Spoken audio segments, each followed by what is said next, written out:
Ek is Annelet Perold, die outeur van Sister Kokkie, A Life in Service, wat onlangs in Engels verskyn het. Dit is 'n vertaling van die oorspronklike biografie wat in 2013 gepubliseer is, en wat ek die voorreg gehad het om saam met Sister Kokkie te skryf.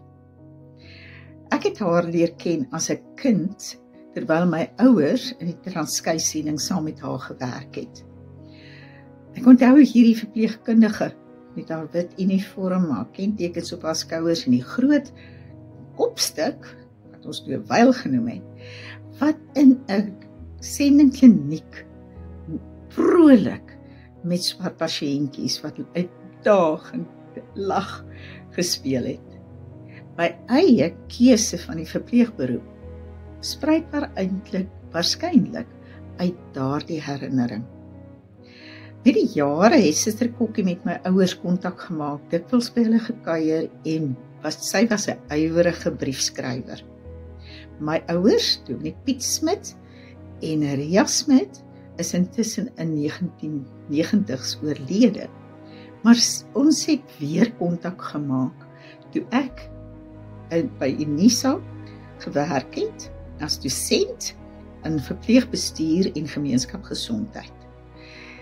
En ons baie herinneringe kon deel en ook kon gesels oor wat haar ervarings was as pioniersendingverpleegkundige. Met die tyd het ek besef dat hier 'n ryk bron van inligting is, van die eerste jare van mediese sorg in die Transkei, want sy was betrokke by klinieke toe daar nog geen hospitale was nie, en terwyl dit daar 'n uitbreiding in die 1960s was van mediese sendingwerk in die Transkei en daar meer hospitale gebou is, was sy onder andere die matrone van 'n nuwe TB hospitaal op Tala en daarna die matrone by Sterkspruit Hospitaal.